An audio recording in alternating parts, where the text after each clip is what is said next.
Buenas tardes a todos y a todas y bienvenidos a la cuarta edición de los debates de recursos humanos, una jornada organizada por IFP, DCH, Organización Internacional de Directivos de Capital Humano, y A3 Media Formación. En esta ocasión nos hemos venido a Hospitalet de Llobregat, concretamente al auditorio de Planeta Formación y Universidades. Y todo lo que van a ver hoy aquí es el resultado del trabajo de los alumnos de IFP que están al mando de la realización y retransmisión de este debate para que puedan seguirlo minuto a minuto en directo. Y el tema de la tertulia les va a interesar. Se trata de la retribución flexible y convenios colectivos. Ya saben que hay muchos detractores y defensores de la medida y lo vamos a comprobar de la mano de los profesionales que nos acompañan hoy. Y ya les adelanto que habrá actualidad, titulares y mucho debate. Empezamos.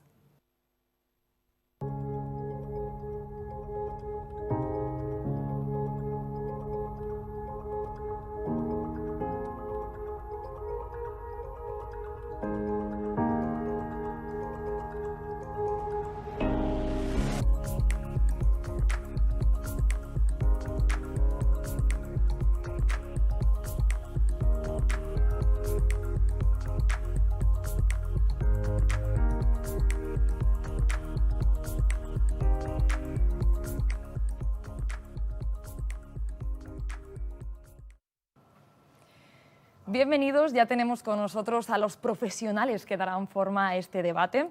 Son representantes de diferentes agentes estrechamente relacionados con la legislación laboral y la empresa. Así que si les parece, vamos a conocerles a cada uno de ellos. Bienvenidos a los tres, es un placer tenerles aquí con nosotros. Bien, José Varela es responsable de digitalización de UGT. Es el responsable de Digitalización Confederal y secretario del Gabinete Técnico Superior de Comunicaciones y Cultura. Ha escrito en varios estudios, como por ejemplo Empleo tecnológico en el mercado laboral español o Impacto de la automatización en el empleo en España. Además, escribe en diversos medios de comunicación y participa, me consta, con frecuencia como ponente en diferentes seminarios y congresos. Bienvenido. Muchas gracias, buenas tardes. Lola Campos es manager de Flexe Benefits y comunicación de beneficios en Cataluña y Baleares en AON. Lola es licenciada en Derecho en la Complutense de Madrid y tiene un máster por MBA en el Instituto de Directivos de Empresas, residente en Barcelona desde hace 17 años y cuenta con una trayectoria laboral de más de 20 años en el ámbito de People. Además, ella se define como una persona con mucha energía, con mucho entusiasmo, que le traslada a sus compañeros y sus clientes y es muy creativa e imaginativa. Un placer tener a alguien así con nosotros hoy aquí. Muchas gracias, Sandra, igualmente. Y Luis Enrique Fernández Pallares, partner de Pérez Llorca. Luis Enrique es licenciado en Derecho y socio del despacho de abogados Pérez Llorca desde 2007. Además, cuenta con una amplia experiencia profesional en Derecho laboral, prestando asesoramiento en todos los ámbitos de las relaciones laborales. Un placer tenerle también aquí con nosotros. Igualmente, muchas gracias. Buenas tardes. Pues una vez están las presentaciones hechas, qué mejor manera de empezar que lanzando una pregunta común para todos. ¿Cuáles son las ventajas y las desventajas de la retribución flexible? José Varela. Bueno, es difícil de encontrar alguna desventaja o una mejora, algo que contribuye a mejorar la capacidad retributiva, sea fijo o variable, de las personas trabajadoras. Nosotros, como vemos la retribución flexible, intentamos siempre esquematizarla en tres grandes modelos. Uno sería el modelo relacionado con la retribución variable más clásica, ligada a los incentivos empresariales, a aquellas ligados a las fuerzas de ventas y a las ventas directas.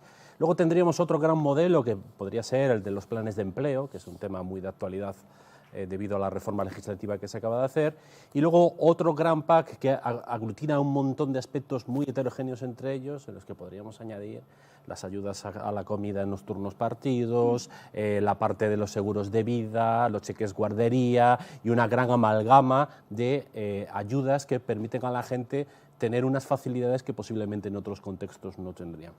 La única pequeña desventaja que podría haber, y siempre y cuando las partes lo acuerden no debería, es pues una implantación unilateral o que se haga sin una vigilancia o un control o que directamente las medidas que se apliquen no son aquellas que son acordes a la fisonomía o a las personas que van a trabajar y a disfrutar de ellas.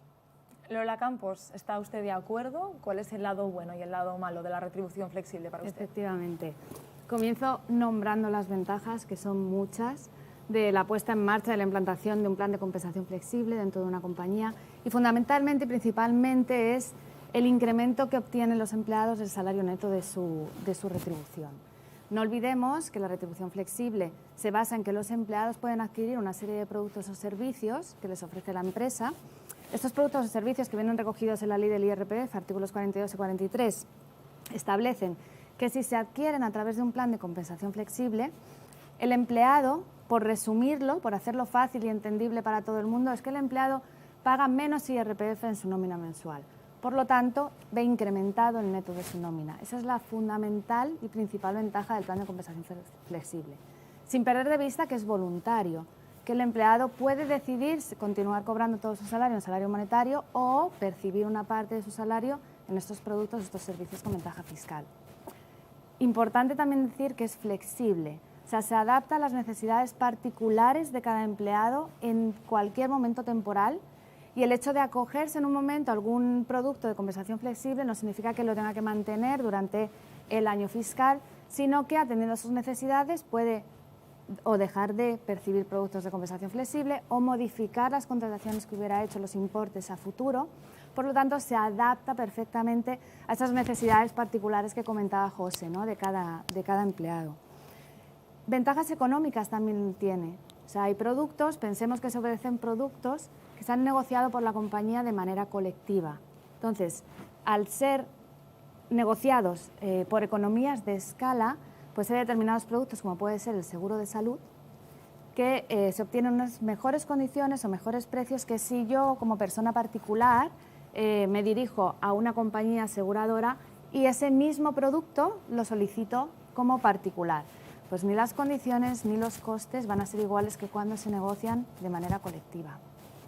Determinados productos, o en verdad todos los productos, o sea, todos los productos que recoge la ley en estos artículos 42 y 43, están fijados porque intentan incentivar determinados comportamientos. Por ejemplo, el de la guardería. De la guardería lo que intenta fomentar es la conciliación de la vida personal y laboral de los empleados. Entonces, favorece la conciliación del empleado. El producto de formación, por ejemplo, el beneficio, favorece ese desarrollo, esa capacitación del empleado en su puesto de trabajo, por lo tanto, promueve también el bienestar profesional del empleado, ¿no? Ventajas para la empresa, obviamente. Esto, atraer, retener talento, imagen de empresa, ese branding, ¿no? Esa sensación de sentimiento que tienen los empleados por formar parte de una empresa que le ofrece todos estos beneficios y estas ventajas.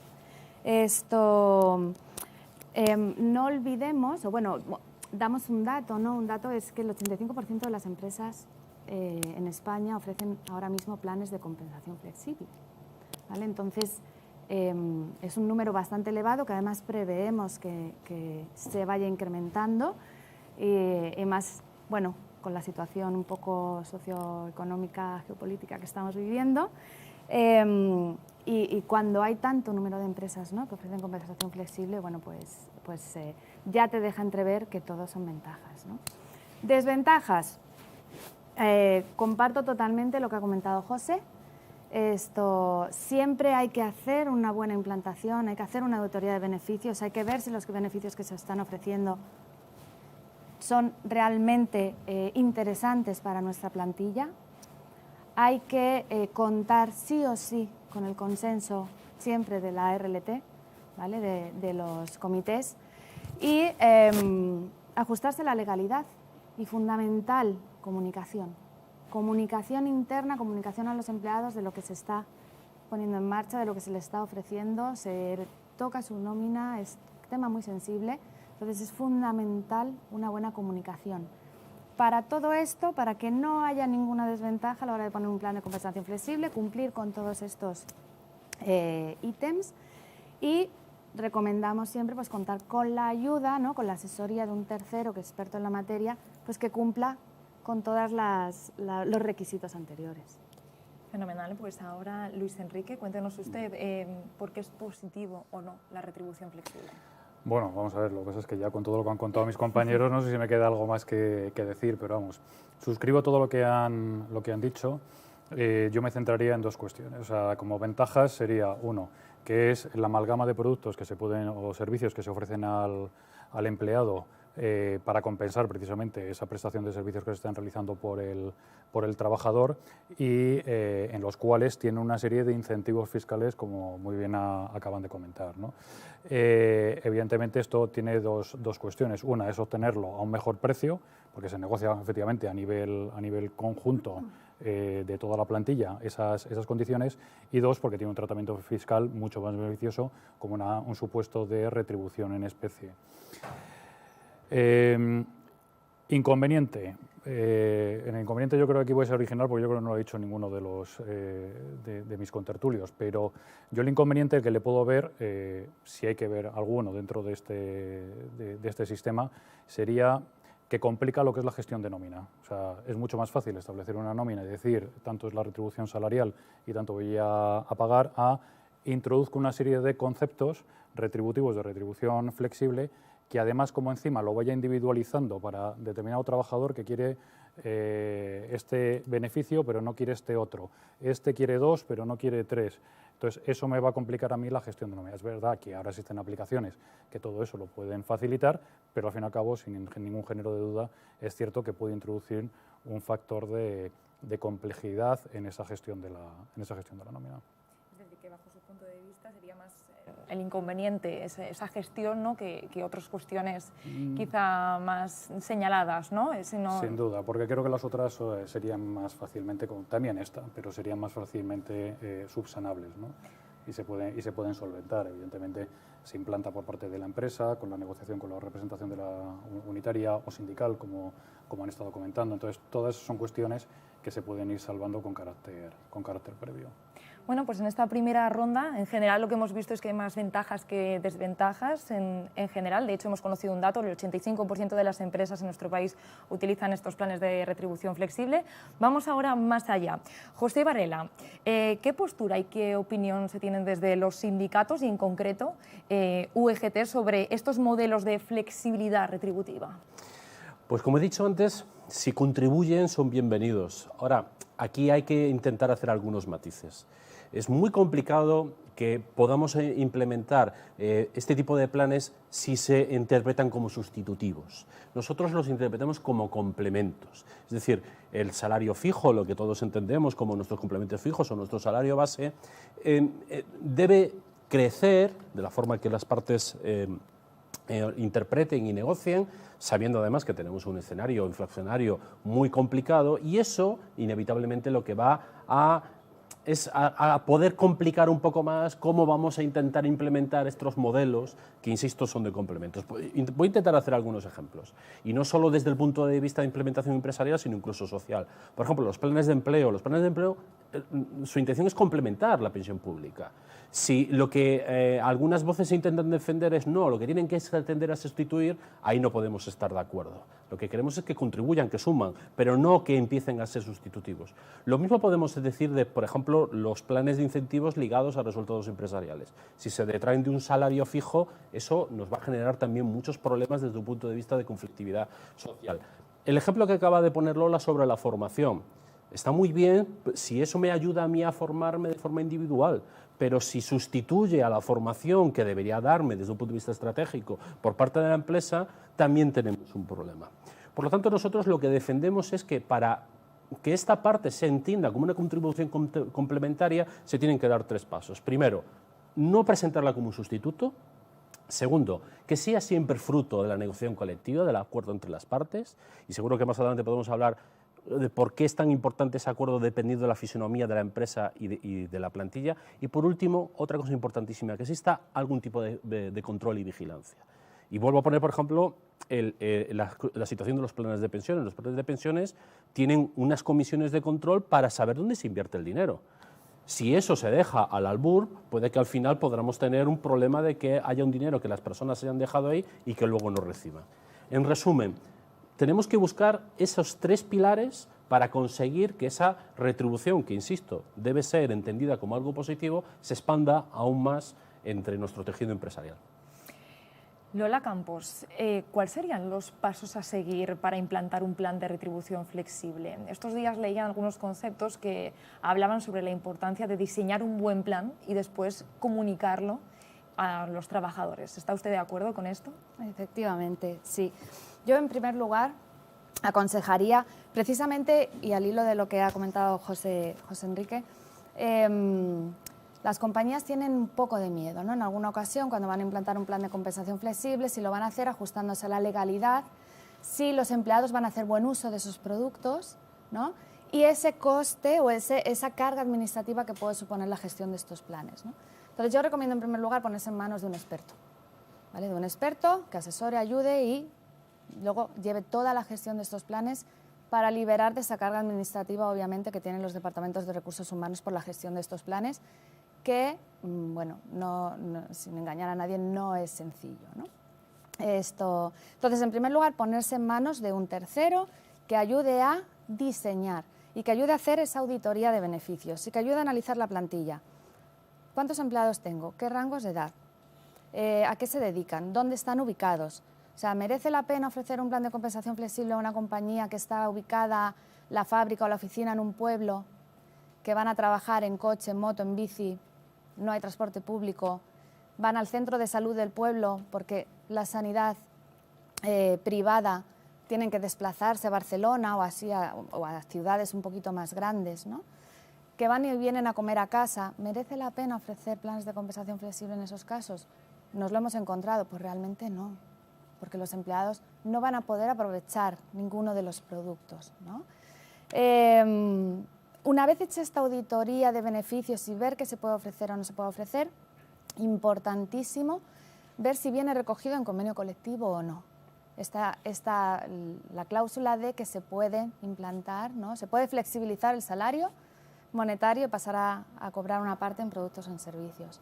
Si no viene recogido en convenio colectivo, que cada vez más los convenios colectivos, y esto José nos lo podrá confirmar, van recogiendo esta cláusula dentro de los convenios, sí o sí, lo que comentaba antes, máxima comunicación, transparencia y consenso con los comités, ¿vale? Precisamente para que velen porque sea un complemento y no un sustituto, ¿no?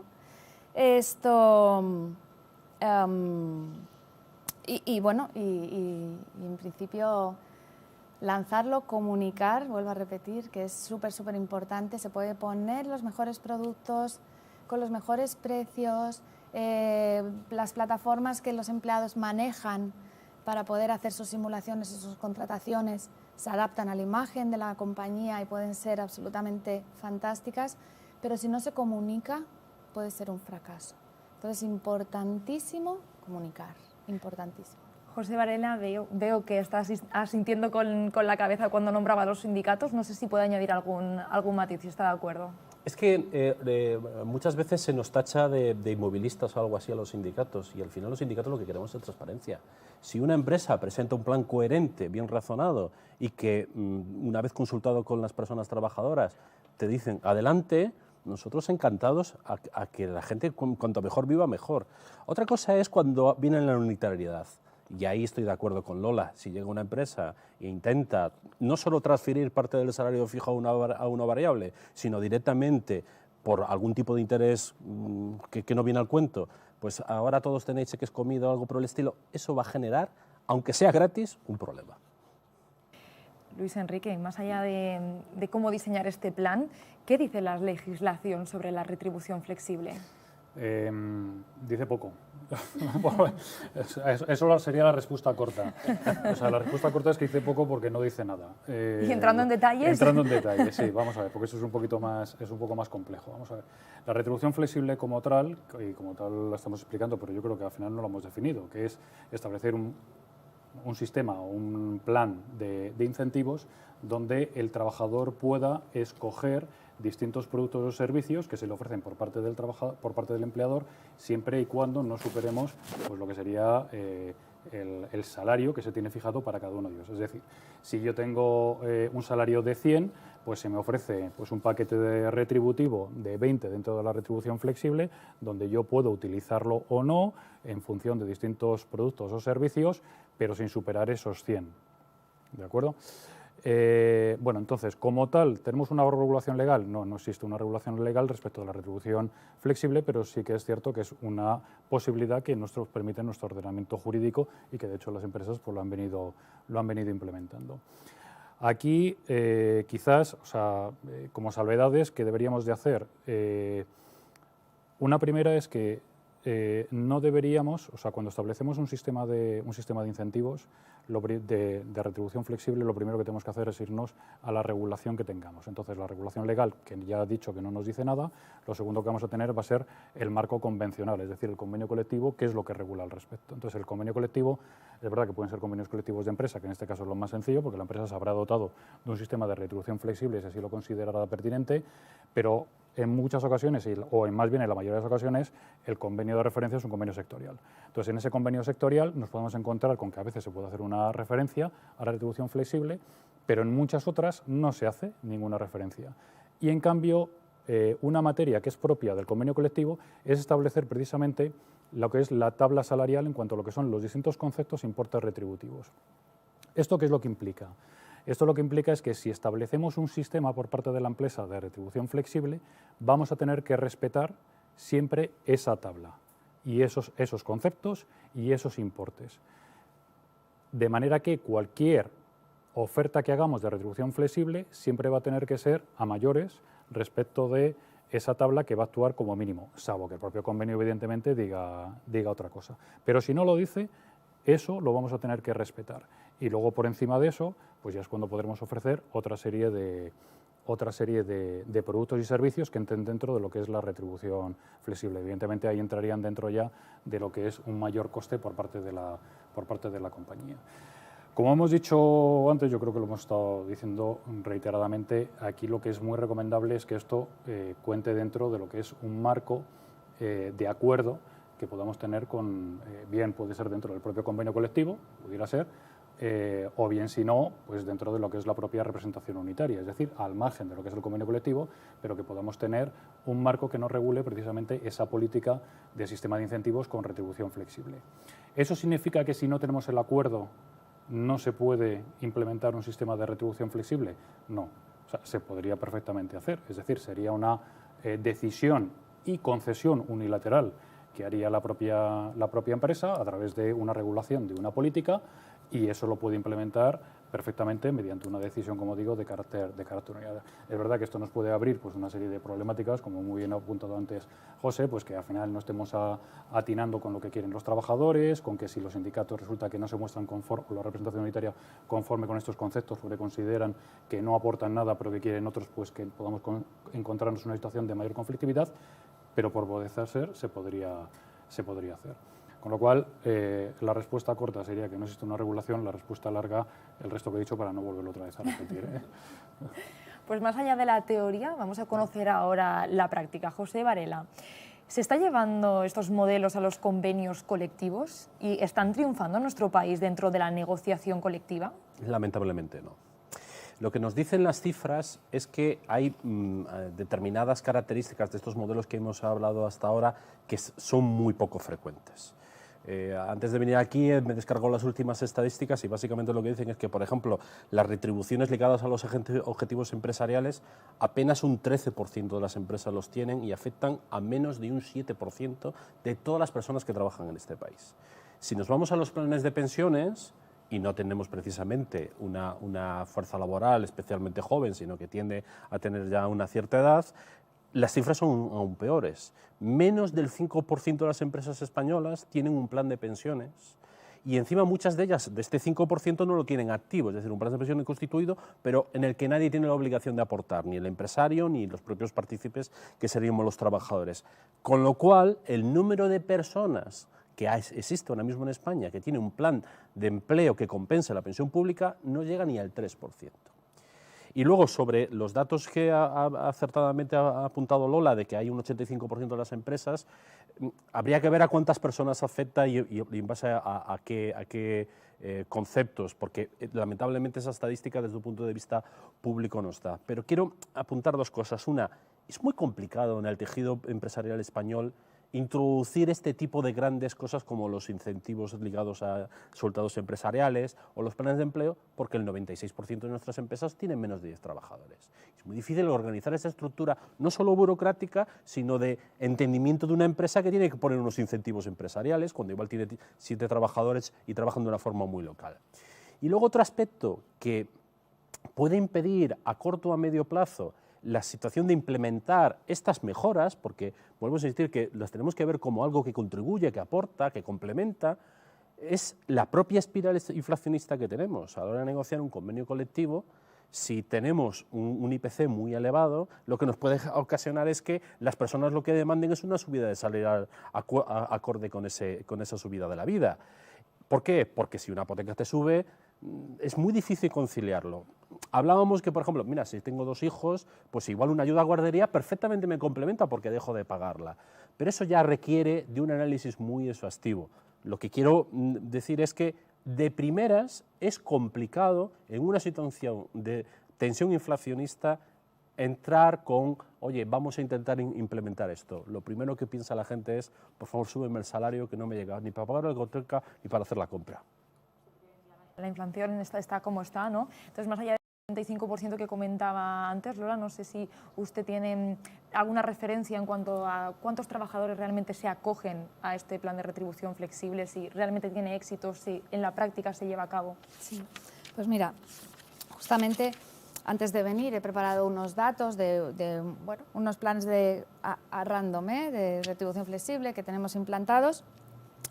Y tengo el dato de una empresa de unos 700 empleados, es primer año de implantación, normalmente el primer año suele ser más bajito, luego el boca a boca ya sí que va haciendo, ¿no?, que se vayan animando a contratar más. Un 48% de adhesión de 700 empleados en primer año.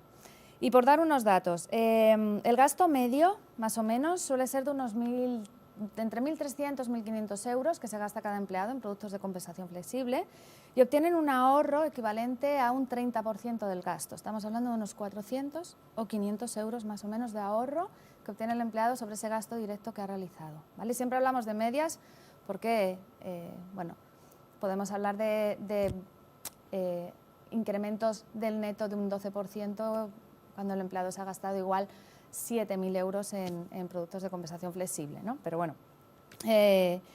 y por dar un dato interesante, las empresas invierten de media un 0,1% de la masa salarial de estos 48% de empleados que contratan, y el equivalente para la empresa, si tuviera que incrementar los salarios brutos para que los empleados, este 48% de empleados, consiguieran ese incremento del neto de su nómina, estaríamos hablando de un 1,5% de incremento de la masa salarial. O sea, estamos hablando para una empresa de unos 700 empleados igual de unos 150.000 euros de incremento de la masa salarial frente a unos, no llega ni a 15.000 euros que le pueda costar, ¿no?, el coste. Y esta es la media, he hecho varios ejercicios, se han salido más o menos todos igual. Entonces estamos en esto, ¿no? Y precisamente por el periodo inflacionista, precisamente luego hablaremos si acaso un poquito de la situación sanitaria, ¿no?, y cómo ha incrementado las contrataciones de los seguros de salud, lo veremos un poquito más adelante.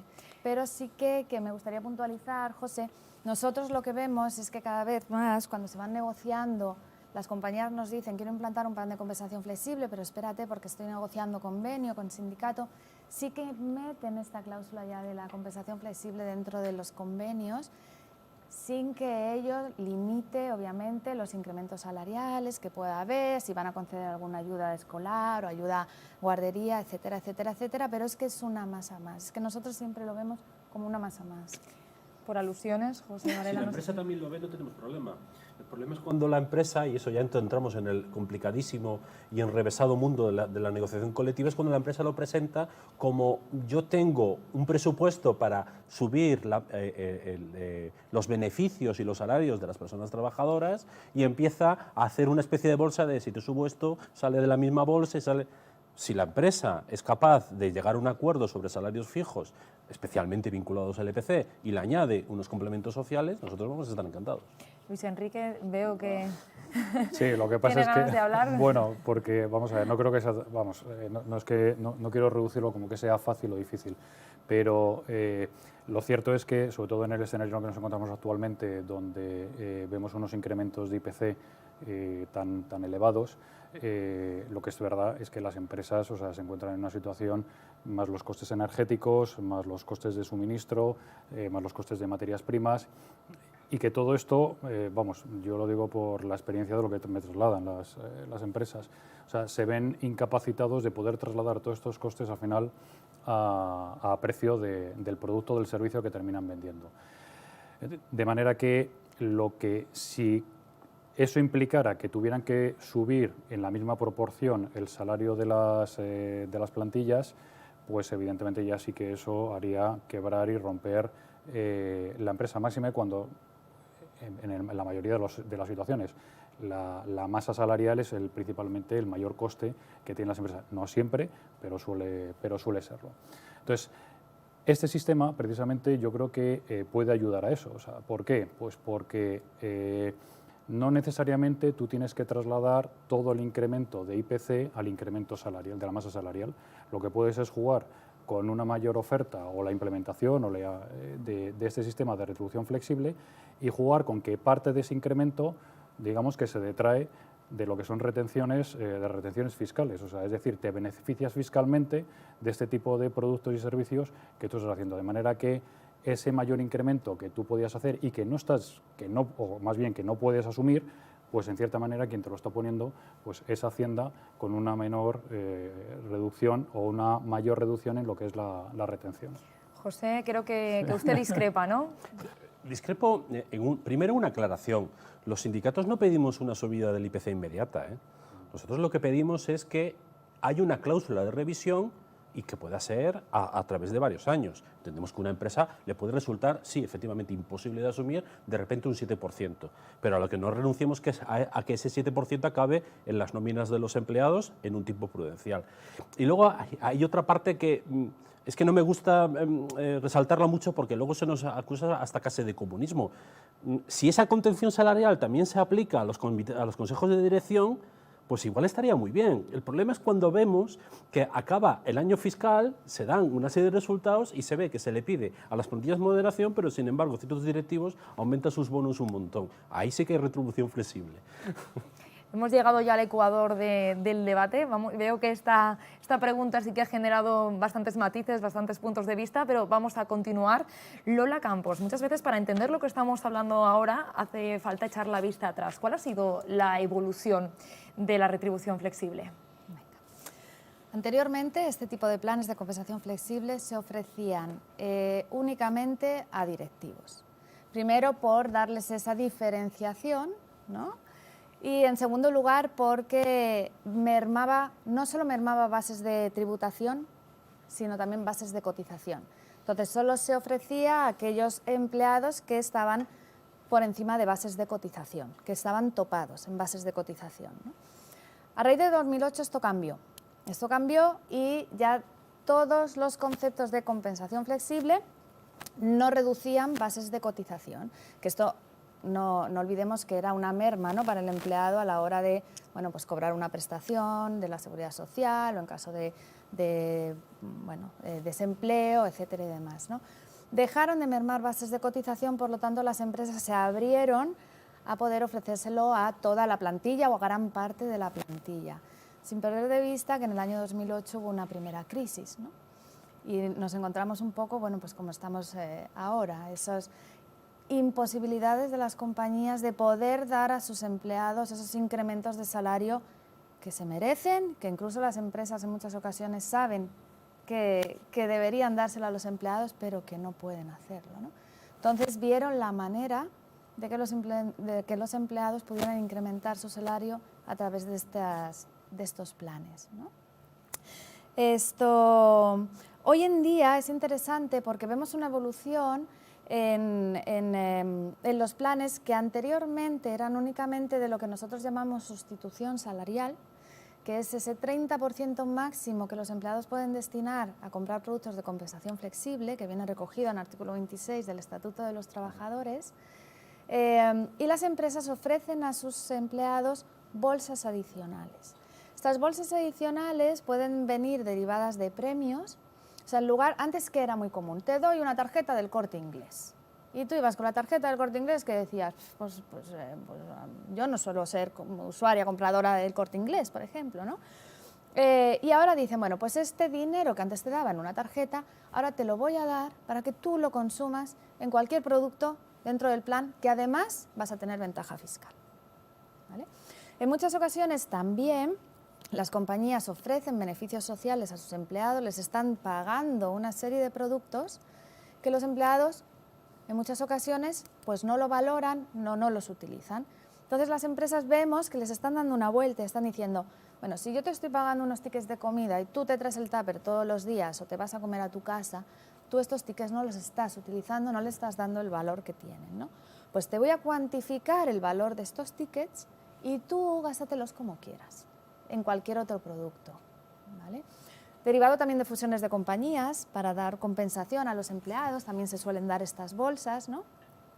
Siempre y cuando, y aquí para que José, que yo no sé si está haciendo, que quiere hablar o no quiere hablar, No. siempre y cuando estos beneficios que se cuantifican y se ofrecen no vengan recogidos en convenio colectivo, ¿vale? En cuyo caso, bueno, pues ya es más complicado poder cuantificarlos y decirle al empleado, cógelo en lo que quieras, ¿no? ¿Qué vemos también? El abanico de productos. Hemos pasado de planes con los productos, salud, comida, guardería, transporte, formación, que son los básicos, digamos, ¿no? De estos que tienen ventaja fiscal, a cada vez más las compañías van ofreciendo productos que demandan los empleados, que no tienen por qué tener ventaja fiscal, sí que tienen ventajas económicas, si la empresa lo ha negociado de manera colectiva, como pueden ser gimnasios, parking, la cuota del Netflix, ¿vale? Entonces vemos que el abanico de productos se va ampliando, no solo con ventaja fiscal, sino también con ventajas económicas o productos que los empleados van demandando a las compañías. Y por último, cada vez vemos más que las empresas lo que quieren también es poner en valor los beneficios que tienen los empleados. O sea, todos como empleados decimos, yo gano X euros brutos anuales al año. Bueno, eso es la percepción que tenemos, ¿no? Pero la empresa te paga, no sé, un seguro de salud, o te pone una máquina de vending, o hay fruta en la oficina, o determinadas acciones, ¿no? Determinados beneficios que la empresa da a los empleados, que los empleados desconocen absolutamente el valor, y como lo desconocen, no lo valoran. Entonces, cada vez nos encontramos más con que las compañías quieren hacer un Total Reward Statement para sus empleados y decirle, este es tu salario, más la plaza de parking, más el seguro de salud, más los desayunos de los lunes, más, cuantificar lo que se puede cuantificar, obviamente, y lo que no se puede cuantificar, jornadas flexibles, teletrabajo, formaciones, ponerlo en valor también, ¿no?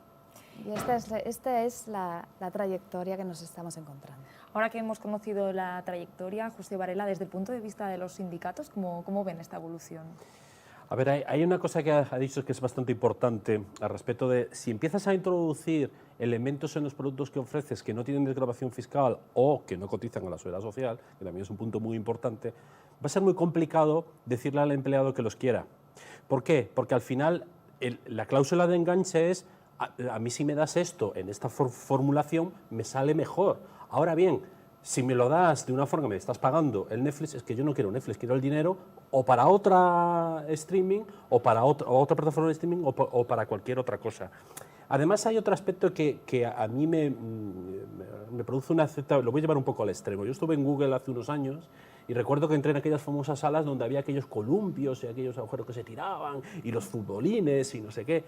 Y yo les pregunté a los que estaban trabajando allí, dice, ¿los usáis mucho? Y te dicen, no los usamos para nada, están ahí. Hay que valorar bien si cuando empezamos a meter muchas cosas, al final intentamos darle una importancia que realmente no tiene. Es cierto que las ayudas a comida, las de guardería, están más que testeadas, pero a veces intentamos introducir demasiados elementos y perdemos el foco. Es una opinión muy personal, ¿eh? Luis Enrique, ¿está de acuerdo? No, vamos, yo estoy de acuerdo en que tienen que hacerse una serie de productos y ofrecerse una serie de amalgama de productos que al fin y al cabo beneficien al empleado. Está claro que esto me imagino que será prueba-error, o sea, es decir, se van ofreciendo y hay algunos que funcionan más, otros que funcionan menos. Sin ningún género de dudas, los que más funcionan son los que tienen un tipo de ventaja fiscal, o sea, eso sin duda. Pero precisamente si tienen esa ventaja fiscal es porque se quiere luchar contra algún tipo de de ayuda se quiere incentivar por parte desde la Administración del Estado, pues a veces lo que son reducciones de jornada, ayudas a la familia. Hemos hablado antes de los planes de pensiones de empleo. ¿Por qué? Pues para complementar precisamente lo que es la jubilación, o sea, etcétera, etcétera, etcétera. Entonces, todo, salud, nos pasa 3/4 de lo mismo, o sea, lo que son los seguros de vida, los seguros médicos. Los seguros médicos, probablemente si yo fuera a contratar individualmente, me supondría un mayor coste que si voy a contratarlo de una manera colectiva, que una póliza colectiva que va a contratar la propia compañía. Ya solo por eso seguramente yo tendría un beneficio en cuanto a una reducción de precio. Pero es que además encima tienen un mejor tratamiento fiscal y eso ayuda. Entonces, bueno, en definitiva, yo creo que hay unos cuantos que están, desde luego, están más que testados, y otros, bueno, pues que habrá que irlos testando. También es verdad que la sociedad pues es cambiante, o sea, que eso, y lo que ahora nos parece bien, dentro de 5 años, pues ya no nos parecerá bien y habrá otras cosas que pondremos en valor. Bueno.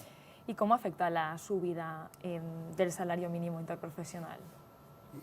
Bueno, vamos a ver, esto puede tener un impacto, la subida del salario mínimo interprofesional, en la medida en la cual cuando yo ofrezco o está regulado esta política de retribución flexible, no podemos perder de vista en aquellas posiciones que pueden resultar más bajas, con unos salarios más bajos, que pueden estar más referenciados a lo que es el salario mínimo interprofesional. ¿Qué nos sucede con el salario mínimo interprofesional? Que es una retribución que todo empleador está obligado a respetar sí o sí. De manera que en el momento en el que se incrementa, tenemos obligación de pagar ya ese salario mínimo interprofesional. Es decir, si yo tuviera una retribución de 1.000, de las cuales 200 los estoy dando en retribución flexible, retribución flexible dentro de lo que son retribución en especie, y tuviera luego 800, que lo que estoy pagando es en retribución en metálico, cuando sube el salario mínimo interprofesional a 1.000, voy a tener que respetar esos 1.000 en salario en metálico. De manera que tengo dos opciones. O bien tengo que suprimir esa parte de la retribución en especie, o esa parte de la retribución en especie como retribución flexible tengo que incrementar. Con lo cual, en esos niveles de unas retribuciones inferiores tiene un impacto directo para las masas salariales de las empresas, sin ningún género de duda. Ahora que ya hemos entrado un poco en el fondo del asunto, vamos a conocer de la mano de José Varela cuáles serían las recomendaciones y consejos que daría para incluir un modelo de estas características dentro de la política retributiva de una empresa. ¿Cuáles cree que serían los más adecuados? Pues aquí tengo que reivindicar necesariamente la negociación colectiva, pero además como unidades funcionales muy atomizadas. ¿En qué sentido?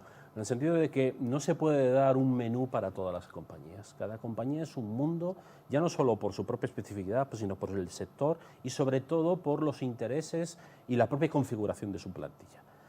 Vamos a intentar desgranar algunos de los factores que pueden importar. La edad. Si, por ejemplo, tienes una plantilla compuesta por gente que está ya más interesada en la parte de la jubilación, obviamente lo que vas a tener que priorizar son planes de empleo, de pensiones de empleo. A la vez, si tienes una plantilla joven y con muchos hijos, sobre todo en edades tempranas, vas a intentar fomentar las ayudas a guardería. El problema que nos encontramos es cuando tienes los dos componentes, que además suele ser algo muy normal, y personas en el medio que te dicen que igual una cosa ni otra y que prefieren, por ejemplo, salario o prefieren otro tipo de funcionalidad. El lugar de residencia es muy importante, lo apuntaba también. Hay comunidades autónomas en donde se percibe la sanidad privada y en algunas casi se constata de que está muy devaluada y por lo tanto la gente nos exige a las personas que negociamos, por favor, intenta que nos ayuden con algún tipo de seguro de salud privado. El seguro de vida también es muy importante en sectores en donde existen pues, ciertas actividades incluso peligrosas. En sectores en donde se utiliza el mucho teletrabajo, también detectamos que hay gente que dice, oye, ¿no nos podrían las empresas facilitar a través de algún tipo de ayuda pues la compra de alguna mesa o de un reposapiés, algún tipo de elemento? No hablo de la dotación que marca la ley de trabajo a distancia. Si vives, por ejemplo, muy lejos, el ayuda a transporte, al final tienes que ir desgranando y por eso los sindicatos en este sentido yo creo que somos imprescindibles porque no solo conocemos la plantilla, sino que hablamos directamente con ella y recogemos esas necesidades para luego a la hora de plantearlo en una mesa de negociación saber más o menos ya a qué vamos a ir. Y luego lo más importante es que yo creo que tenemos que reconocer que no somos infalibles. Y por lo tanto, cuando nos sentamos y acordamos un plan de la ayuda de un experto, hay un momento en el cual llevas 6 meses o llevas un año y dices, pues esto está fallando, esto no está funcionando. Por ejemplo, nadie aporta al plan de pensiones. Oye, que las ayudas a guardería al final no las ha cogido nadie.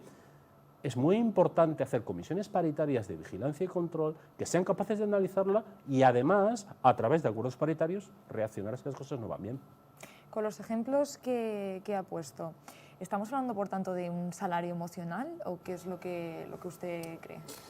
Sin duda, o sea, hay un componente también de lo que es salario emocional, sobre todo para la parte de retención del talento, atracción del propio talento. Estos son una serie de incentivos que se ofrecen a la plantilla y que desde luego sí que ayuda precisamente para estas dos finalidades.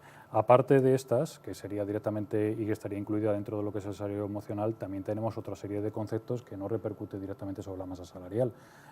Pues decíamos antes, estabas comentando yo creo que el ejemplo de una máquina de vending, el ofrecer también, por ejemplo, pues una mejor distribución de la jornada de trabajo, que eso no tiene un coste directamente sobre la masa salarial, pero que sí que supone pues esa mejora de lo que es el salario emocional, ¿no? para los trabajadores. Yo creo que es un concepto más amplio, o sea, que no solo es lo que es la parte de la retribución stricto sensu, bien sea retribución de salario en metálico como retribución en especie, sino también podemos ofrecer otra serie de condicionantes para el mejor acomodo de la plantilla a la hora de prestar ese servicio. Siguiendo con estos detalles, Lola, ¿qué beneficios están siendo realmente los más atractivos? El beneficio que ha sido siempre el más atractivo, por lo menos el que más han contratado los empleados, ha sido el seguro de salud. El seguro de salud privado, ahora mismo estamos en una media de un 73% de las contrataciones que se realizan al seguro de salud, ¿vale? Y este año ha cobrado especial relevancia y, bueno, por la situación sociosanitaria, ¿no? del COVID.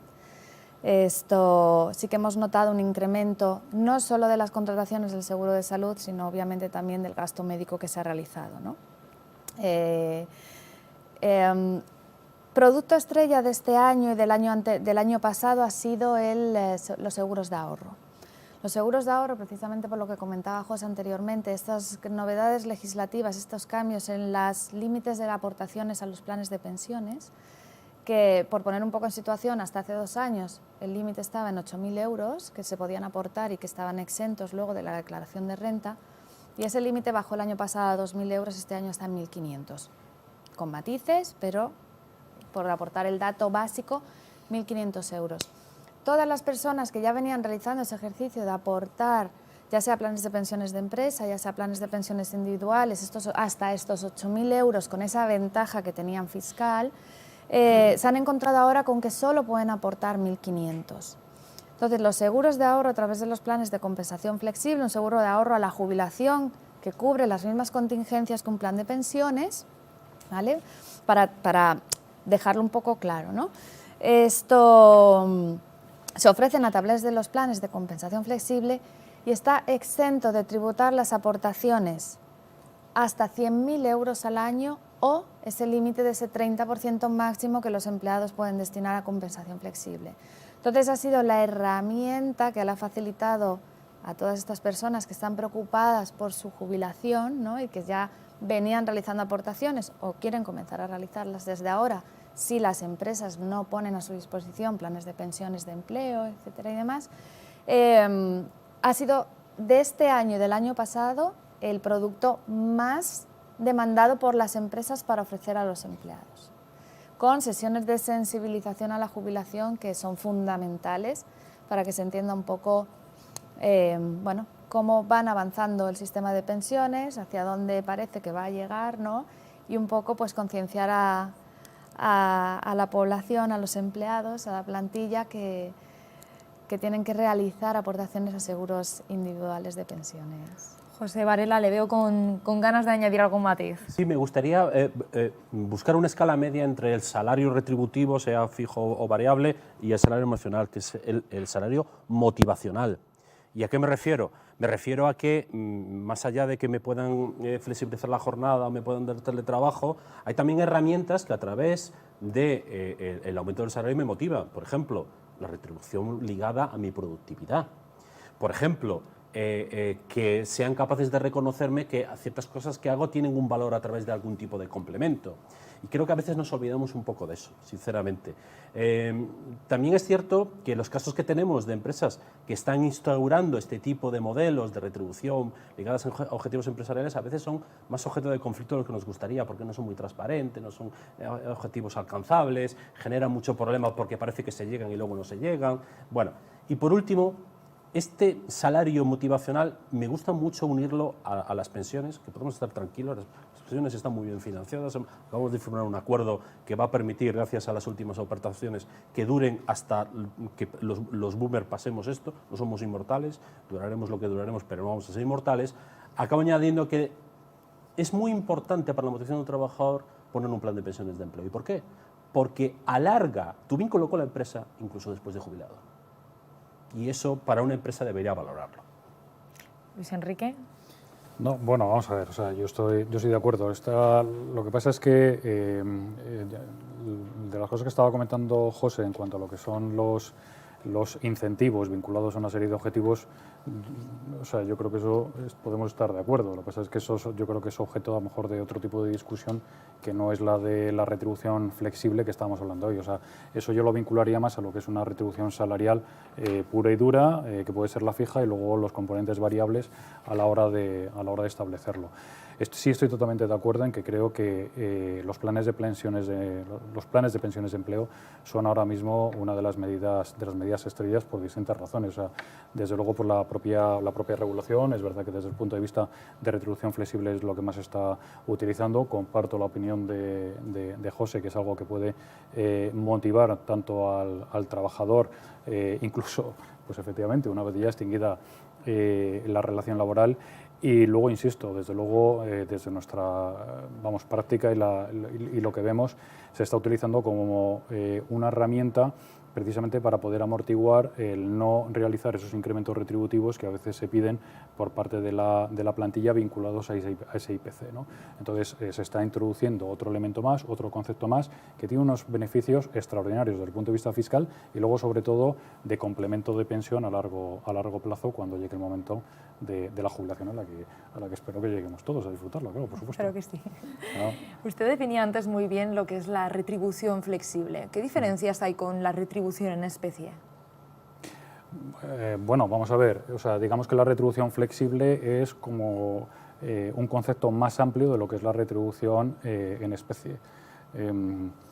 Bueno, yo soy de esos que estudió la EGB, con lo cual era de los que en matemáticas estudiamos con los conjuntos. Yo no sé si os acordáis de esto. Entonces había un conjunto más pequeño, que sería la retribución en especie, y luego tendríamos un conjunto más grande, que lo engloba, que sería la retribución flexible. Entonces, dentro de la retribución flexible, lo que tenemos es la posibilidad de introducir una serie de conceptos que beneficien al trabajador como contraprestación al servicio que está prestando. La retribución en especie es todo aquello que abonamos al trabajador como retribución, pero que no es en metálico, es decir, que le estamos pagando como contraprestación, pero no en metálico. Estábamos hablando, ejemplos, los planes de pensiones, el seguro médico, podríamos hacer el cheque guardería, el cheque de restaurante, todos estos conceptos.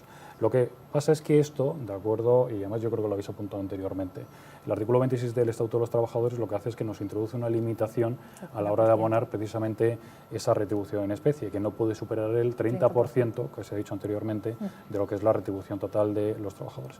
Eso es muy importante sobre todo de cara a estar atentos cuando tenemos una serie luego de incrementos retributivos, que puede ser vía el salario mínimo interprofesional, que aludíamos anteriormente, o bien vía pues, incrementos a través del convenio colectivo, que nos hacen unos incrementos en lo que son las tablas salariales del convenio, para que no nos descuadre precisamente el que en un momento determinado podamos llegar a superar o ese porcentaje, o bien que tengamos que incrementar lo que es la retribución en metálico y por tanto tener que reducir esa retribución en especie para, de acuerdo con lo establecido en ese porcentaje máximo. Pues ahora ya para terminar, una conclusión muy rápida a cada uno. Bueno, la retribución flexible es positiva cuando contribuye y no resta, eso es indudable, y para que triunfe y además se extienda y se implante en las empresas donde no está, nosotros siempre decimos lo mismo, no puede ser sustitutiva, tiene que ser complementaria, tiene que venir a través de la negociación colectiva y sobre todo tiene que a continuación tener una vigilancia y control que nos permita reparar si hay algún problema. Nosotros apostamos por ella siempre y cuando se cumplan estas premisas que acabo de comentar. Lola. Bueno, la retribución flexible, yo me quedaría con que tiene ventajas, todo son ventajas.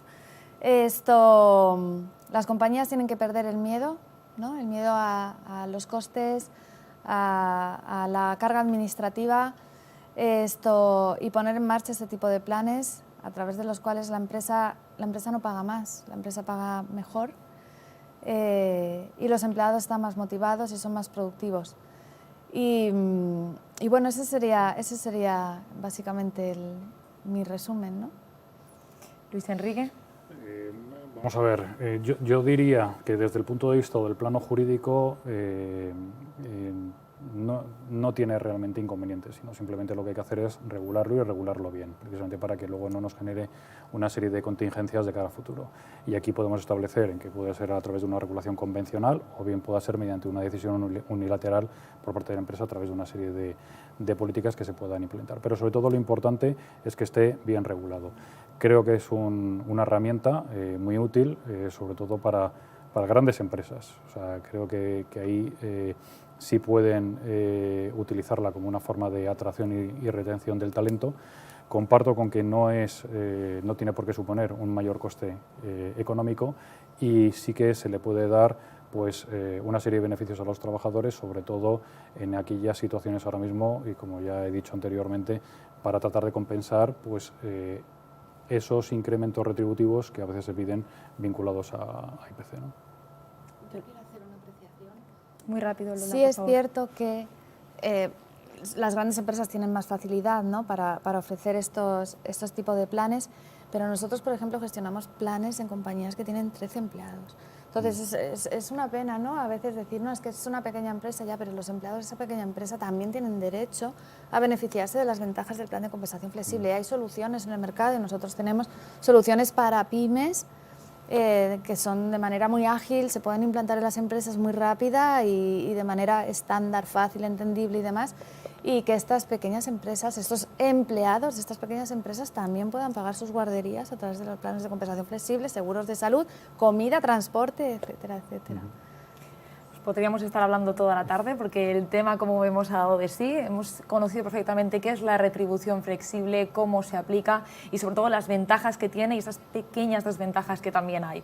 Un placer teneros a los tres aquí con nosotros, ha sido un placer escucharles y gracias también, por supuesto, no nos podemos despedir sin darle las gracias a los alumnos de IFP que han estado al mando de la realización y la retransmisión de este cuarto debate de los recursos humanos que, recordemos, está organizado por IFP, DCH, Organización Internacional de Directivos de Capital Humano, y A3 Media Formación. Darles, por tanto, la enhorabuena a los alumnos que han mostrado su profesionalidad y talento. Y, por supuesto, también, antes de acabar, gracias a ustedes que nos han seguido minuto a minuto en directo desde el otro lado. Gracias y hasta pronto.